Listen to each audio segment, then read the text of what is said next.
Hey, my BJJ sisters, what is going on? So we're just hanging out on the front balcony right now. We have a little ocean view going on. Might as well get some sun while it's still out.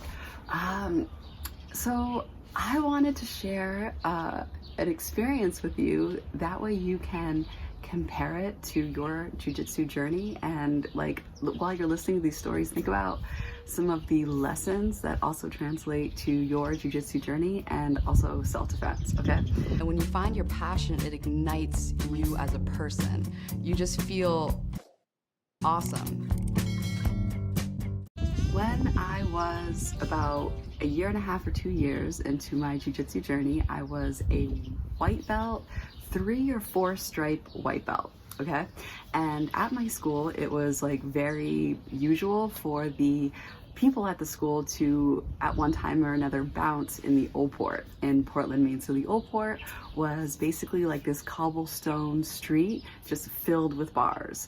So I was like, okay, like let me go be a bouncer to be of service. And it's always nice to have like a female presence inside those establishments to help the females out, to like look out for the females, okay?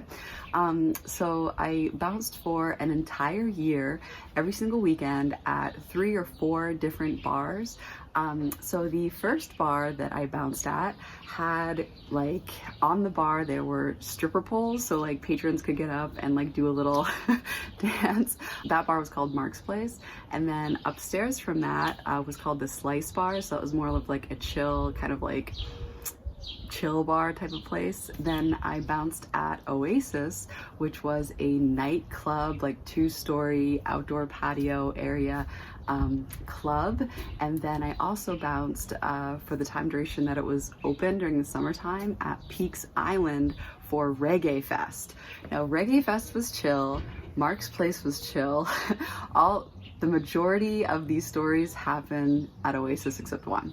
All right, so I'll tell you the one at Mark's Place first. So I'm bouncing at Mark's Place. It's the end of the night, and everybody's kind of like drunk, lined up for pizza at like the neighboring shop. And so I'm standing there, and this guy comes up to me and he basically puts his arms around my waist and he's like, yeah, what are some of your like guy bouncers gonna come and save you now? Like, what are you going to do now? And he was like trying to invade my space to make me feel awkward. And so I just did what my natural instinct was from training. I should say natural instinct, I should say my trained instinct, which was to post on him. And at our school, we have a post called the murder choke, which is basically just like posting on the neck. So I made space by posting on his neck, and he got the hint. Like it wasn't, you know, like I kind of like played along for a little bit because I didn't feel uncomfortable since I had spent so much time in, you know, in other people's arms during training that like limiting space doesn't bother me anymore. So yeah, that's the first story. Okay. The second story, I was bouncing at Oasis, which was the nightclub. So it was, you know, people get turned up and dance and all that other stuff. And I noticed this guy was basically following females around, standing very close to them, making them feel awkward. And at one point I saw him, he had a beer and he basically did like a jerking off motion in back of the girl and like made his beer kind of like spill on her butt. Like he was kind of enjoying it. And I was just standing there like, as a bouncer, like, oh no, you did not. So I like stood right next to him and I was like, I saw what you did there. And he was like, he moved away a little bit and then I like stood a little closer to him and I was like, you want to explain to me like what went on here? And he got like felt so awkward that he just left on his own. Like I didn't even literally need to kick him out. Like I had, that's all I needed to do. All right. There was this guy that was super intoxicated, okay? And he was one of the biggest human beings that I have ever seen in my life, okay? Like he must have been like 6'7", 300, 400 pounds. I mean, this was a big boy, and he was intoxicated to the point of like, okay, like you are endangering other people here because you are so big and you're bumping into things, you're bumping into people. Like you are beyond the level of intoxication where it's now an unsafe situation.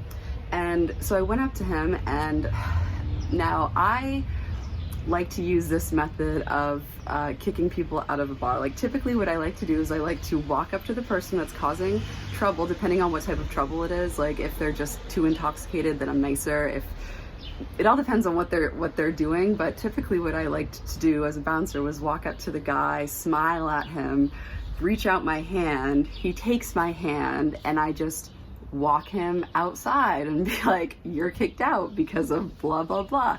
If you won't walk him, but be nice. And all the other like bouncers loved it because, you know, it's kind of funny. It's like I want to use the least force necessary to get the job done. Okay, like I'm not there to like beat people up. Like I just want to keep like people safe, especially the females. So this guy was beyond intoxicated, and I went up to him and I tried, you know, my little hand-holding technique of like, okay, come with me. So I go to grab his hand and he like rips it out and turns around, and I'm like, sir, like can you follow me outside? Like we need to have a chat. And he would not follow me. And I was like, sir, so I like grabbed his arm to lead him away. He rips out his arm and goes downstairs like avoiding me, like running away from me basically. And I was like, all right, like I tried being nice. This is like my third attempt. Like I physically need to remove him. Like I'm sorry, but you're not staying here any longer, sir. So I, at the time, was working on a move called like Sase. Very quick look at Sase. Very nice technique, one of my favorites. And like looking at this person who was like I'm 135, 5'6", like looking at this person, I'm like, how am I going to physically remove somebody who does not want to leave? Like I couldn't even get I was visualizing like, okay, can I get my arms around his torso? You know, like I don't even, like I'm like, I can't even fit my arms around him by the looks of it. So then I was practicing this move called Sase, where you basically, you know, take the person and kind of go like this to get him going that way. And so I was trying to calculate, based off my experience of previous training, how much force would be required, because when you are a, you know, like a female white belt trying to I was practicing Sase for a while, like I could never get it live on my training partners no matter how hard I tried. This was a move that it was never successful to me during training, so I'm like, okay, like calculating this guy is like bigger than me, this move has never worked, like this is the amount of force that's going to be needed compared to like my experience training of like to get him out. Now push this fat man with the same force. See, it does not go far. So I jump up and I grab on his neck, which is like the face neck area, which is what I could actually get my arms around, and do the Sase movement. And I thought that it was just going to turn him. Hurled me out of a nightclub like I was a frisbee. It made him fly like probably like 12 feet out the door. Okay? Like I was like, what just happened there? Like I'm just like this little tiny white belt female that this move has never worked for me, and then all of a sudden it works on this big guy.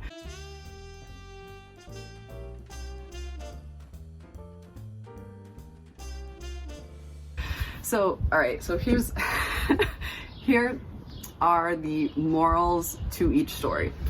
So for the first set of stories, we talked about space and how space can make people feel uncomfortable and can be controlling. So for example, that first guy that came up to me and put his arms around me, he basically was like doing a side clinch on me, which when you're training like that, somebody being that close to you, doesn't make you feel awkward because you have been in that position before during training. Had I never trained, he would have been able to make me feel awkward, and I would have felt more in danger. So when you're training, your experience on the mat, even if you're not pulling off the techniques, or if you forget all techniques, like, your experience training is preparing you for self-defense, because you are getting more used to having that close contact, and it's going to feel normal for you. And the type of person who is trying to use that to control other people will test you. And if they see that, like, you're not as able to be controlled by close contact, then they're less likely to want to mess with you, because they can't use that in their arsenal to try to, like, prey on you. So that's like lesson number one. And that was also highlighted in the second story, when, like, the guy was being very disrespectful towards the women, and I used the limitation of space. So I basically got in his area of space enough to make him feel so uncomfortable that he just left. Like, that is an example of how space can be used to control people, and how it can be used to signal power, like, which is very interesting if you think about it, or to signal like a dominance. And in my third story, okay, like, if you're a small female white belt, you probably have experienced before, like, nothing working on the mat when you are trying to do things live. And here I was trying to practice this, like, sase move, right? And it worked on somebody like 3 to 4 times larger than me. Like, that, to me, in my mind, like, I couldn't believe the results of, I couldn't believe that happened. Because if you're a white belt and you train, you know how much force it takes to get things to work on the mat. But when you go out, when you go outside of the gym, it's completely different, because what you're facing inside the gym is intelligent resistance.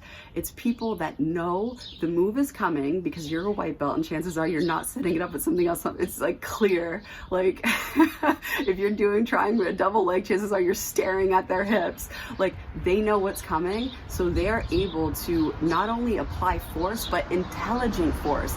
They know exactly what to do to counter that double leg. So when you're doing these techniques and nothing is working inside the gym, just know that it will probably work outside the gym, because inside the gym, people are responding with strength, yes, but with intelligent strength, which is much more effective.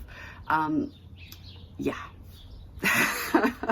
And also, like, obviously, if you're dealing with somebody who's intoxicated, like, that is, like, even lowers their ability to respond intelligently. Like, at that point, like, it is just all their weight's working against them, because once it starts going, it just starts going. You know what I mean? Yeah, like, if you can get all that weight going in one direction, like, that stuff's gonna go for a while. But yeah, so I just wanted to share these stories with you. That way it highlights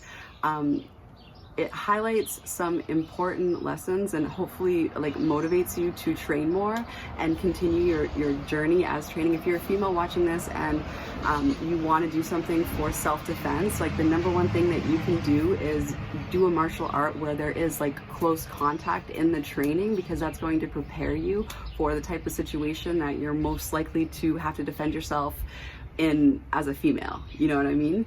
And then also, like, as a white belt starting, like, it's going to be very frustrating because nothing is going to work on the mat. So this story just goes to show you that, like, even if things aren't working on the mat, you're going up against, like, a different breed of person, okay, than there are outside the mat. Like, people don't know these things outside the mat. They haven't felt these things. They just don't. You can watch 1,000 YouTube videos and it's not the same as going in and training at a jiu-jitsu gym. So there it is. So ladies, my jiu-jitsu sisters, keep on training. Things will eventually work during live training, even inside the gym, and you are getting more skilled than you even know. So I believe in you, and just keep on training. And until next time.